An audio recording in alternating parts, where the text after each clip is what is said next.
Y'all know what's going on. It's time for another episode of Doing Time with Joe. I'm your host, Joe Bacon. Welcome to the show, y'all. He wasn't really slim, not anymore, but that's what the block called him because names in here are more about how a man moves than how he's built. Slim Carl moved like a rumor, quick around corners, thin through doorways, always trying to pass without getting recognized by the day. He showed up in my frame one afternoon, smelling like mop water and old smoke, eyes wide the way a man looks when he finally realizes the world can't be bargained with. He said my name soft like he didn't want it to break, Joe, and then just kept standing there like he was hoping I'd bless him with a different past. What you need? I asked without looking up from the chessboard we'd scratched into the steel table with a nail file. He didn't answer at first. He was busy swallowing something too sharp to spit out. Finally, he said, "A place to talk where it won't echo back on me. Around here, that's code for I did something the truth doesn't like." We stepped to the half-lit corner near the laundry cage where the washers hummed steady like they're praying. He leaned on the wall the way a tired man leans on a story and stared at his own hands like they owed him a refund. "You ever take a job you knew you weren't qualified for?" he whispered, "but the money spoke a language you couldn't tell yourself no in?" I gave him a look. "That ain't a question," I said. "That's a confession." He took a breath that stuttered. "They gave me $5,000. He said it the way men say forgive me when there ain't no church open." "For what?" He looked at the floor. "To erase a problem." I didn't blink.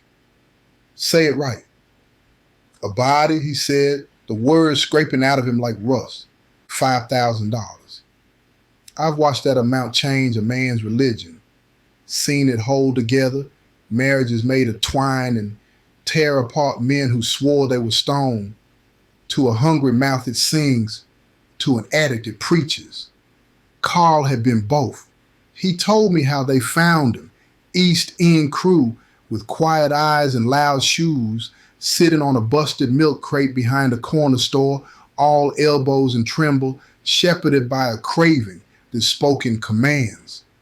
They said, drive the borrowed Chevy to the old textile mill, switch cars, take the second one out past the gravel pits, burn what's in the trunk, then dig, then disappear. No names, no questions, the kind of job a desperate man mistakes for destiny. He took the envelope. He told himself he'd do one hit, just one, to steady his hands for the shovel.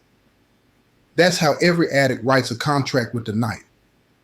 He said he pulled off behind the self-serve car wash with the busted sprayers, leaned back, melted into that hot fake peace, and time slid off the dashboard like water. He woke to birds arguing about morning and a trunk full of a deadline he'd missed. "So you buried him?" I asked. He shook his head, parked the car behind the mill and wandered off looking for more courage in a bag. He let out a laugh that didn't have a home.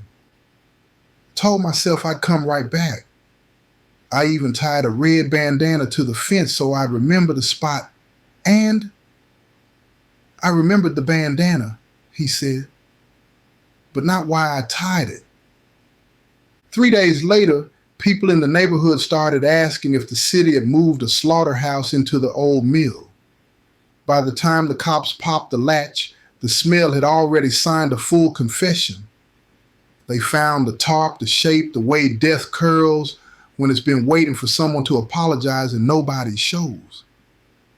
Carl was 2 blocks away in a burned out storefront, arguing with a dead fluorescent light like it could testify for him.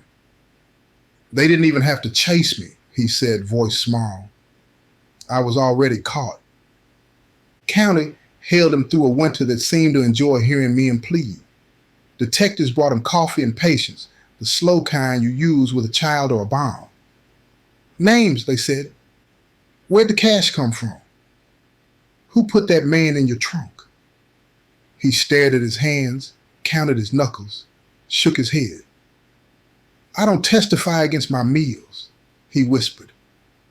He could have walked with probation and a ghost, but he chose a bed and a clean tongue.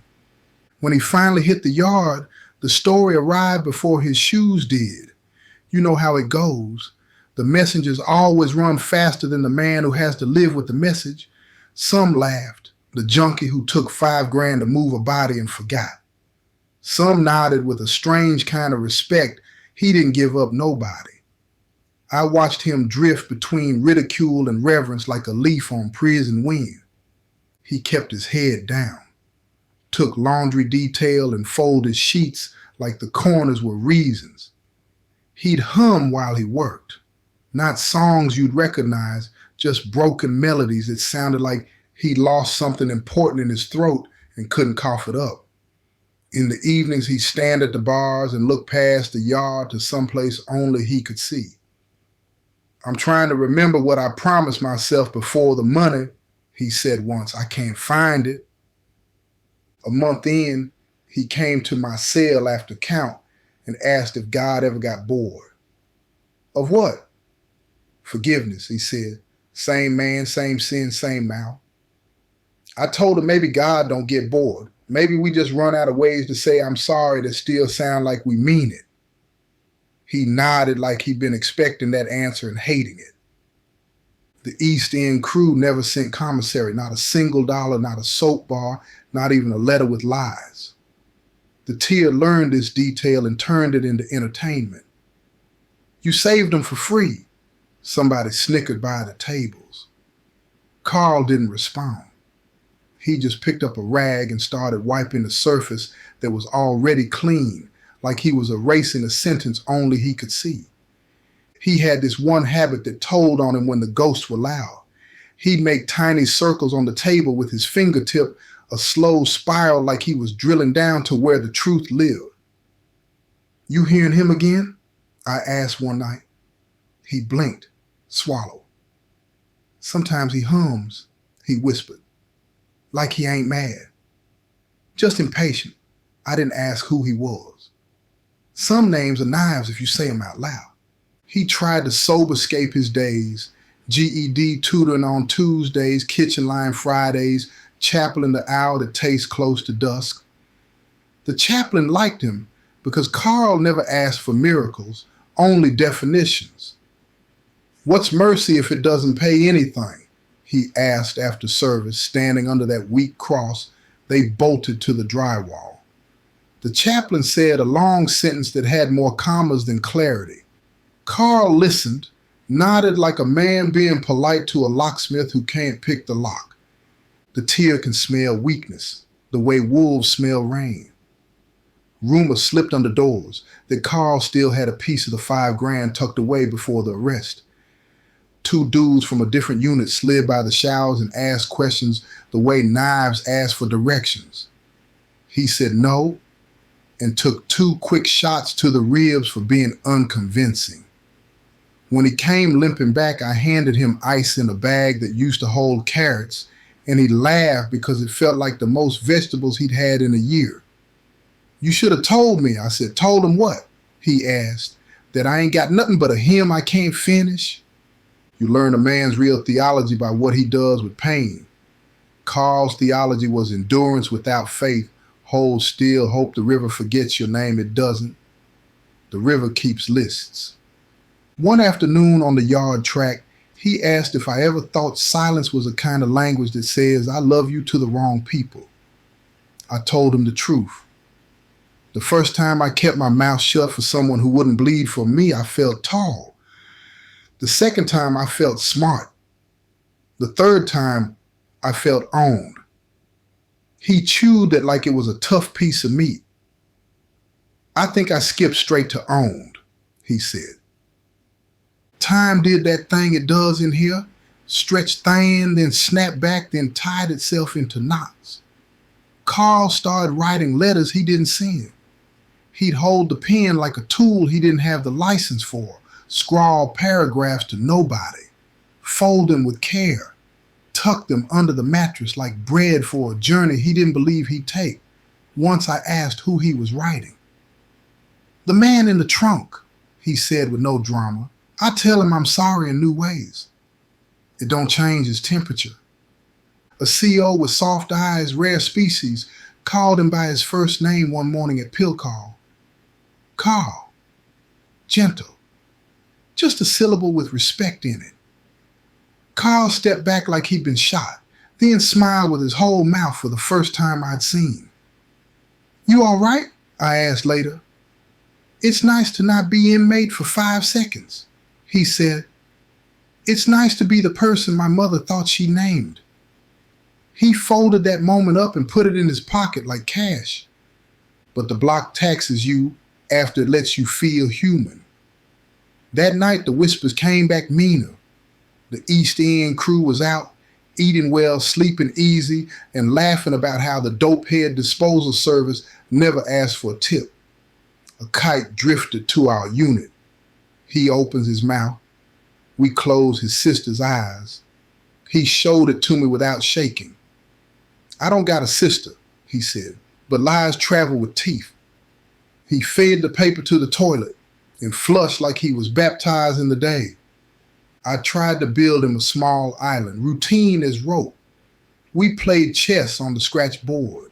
He moved bishops like they were old lovers returning favors, always diagonal, always careful. He read pages from a paperback about a sailor who forgave the sea for drowning his brothers. We learned the names of the birds that dared sit on the razor wire. He said he envied them their bad choices. He had a day, every man does, when he placed all his regrets in one line and stared at them until they turned into a horizon. It started with the smell of bleach and ended with him stealing 10 minutes from the chapel broom closet to cry the kind of cry that doesn't sound like crying. When he returned, his face was composed, but the air around him felt wrung out. I thought if I carried it quiet enough, he said, it would weigh less. I shook my head. Quiet makes weight heavier, I told him. It grows teeth in the dark. He nodded like he was finally willing to admit the math was against him. Then came the inventory day. The COs shook down the unit like thunder searching for a place to land. One young officer, new boots, new nerves, ripped down the 2 photos Carl had taped above his bunk, a church his grandmother used to clean, and a field of sunflowers clipped from a magazine. No decorations, the kid barked. Carl reached to pick them up steady and said, those ain't decorations. That's air. The sergeant waved the rookie on. Mercy sometimes arrives disguised as boredom. After Carl sat on the edge of the bunk and smoothed the sunflower photo with his palm, I always thought I'd die outside, he said, under something yellow. We ain't dead, I answered. He smiled sadly. We're practicing. I could feel something loosening in him. The knot he tied to keep his heart from falling out finally gave. He spoke about the 5,000 different, no longer proud of the silence it brought other men. You know what it is, Joe? He asked. I told myself keeping my mouth shut made me loyal. But it just made me missing. I told him missing is a religion in here. Some of us worship the people who left. Some of us worship the men we used to be. Some of us worship the hole we climbed into and renamed peace. He looked at the sunflower and said, I'm tired of my altar. That night, he wrote a letter to the dead man. He didn't show it to me. I don't think he could.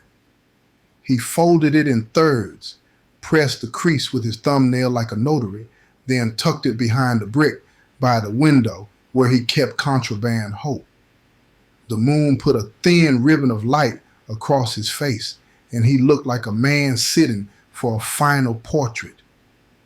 2 days later, somebody from another unit cornered him in the vestibule between the yard and chow. Words were exchanged, the kind with nails in them. A shove, another, a promise. He returned with a split lip and a very calm voice. I'm done being a story somebody else tells. he said.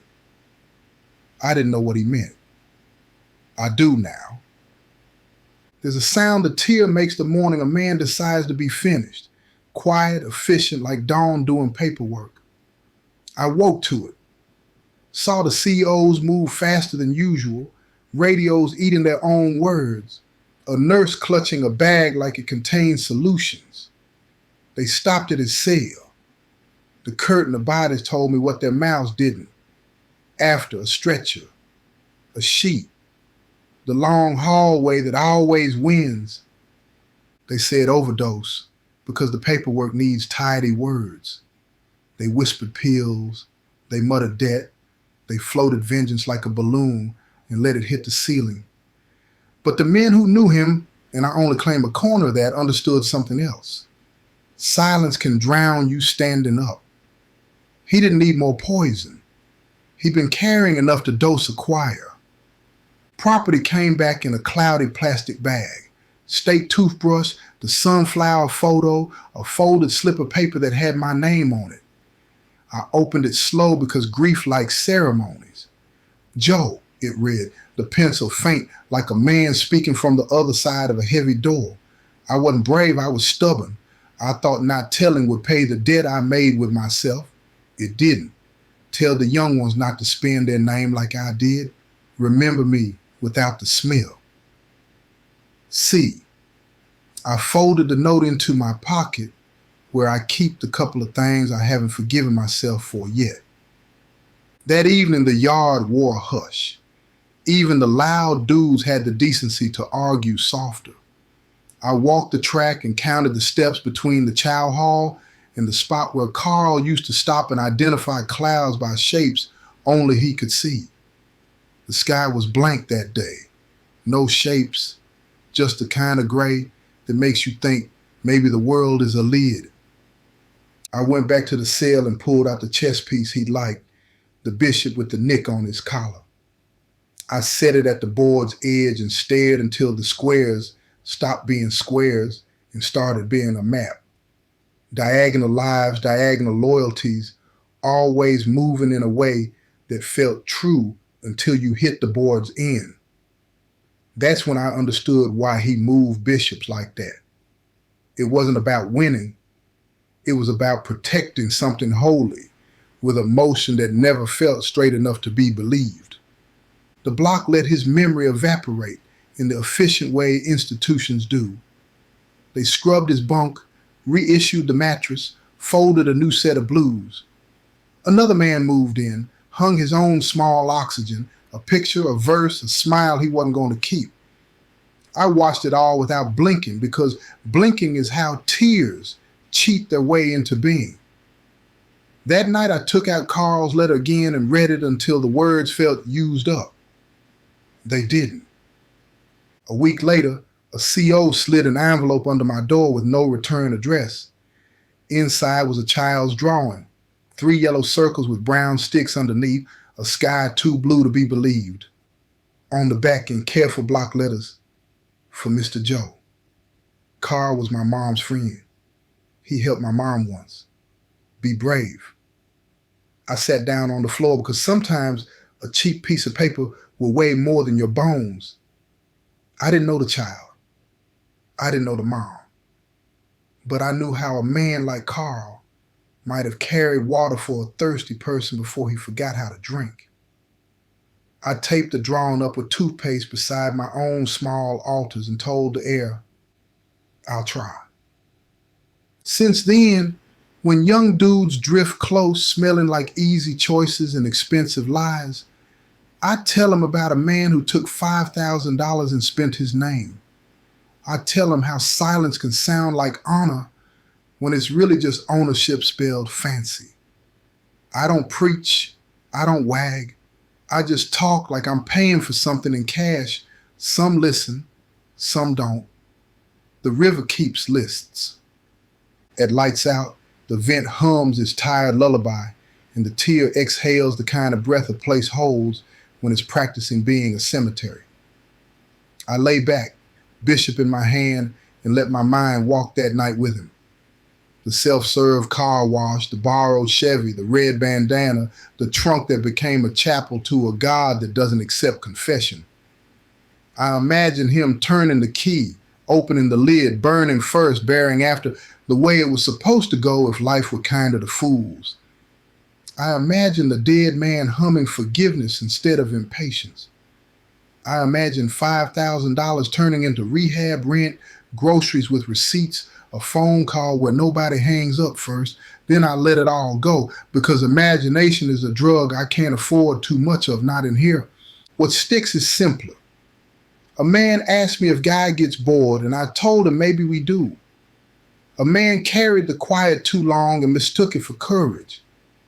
A man wrote me a letter asking me to tell the young ones not to spend their names for temporary heat. I am trying. I am failing and trying again.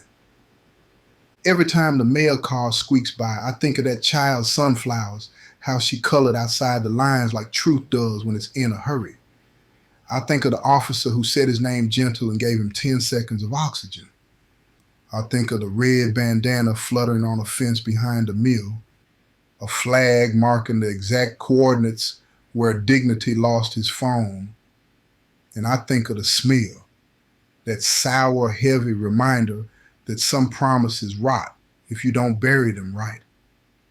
I don't know if this story saves anybody. Maybe all it does is keep me from pretending I ain't part of the same choir.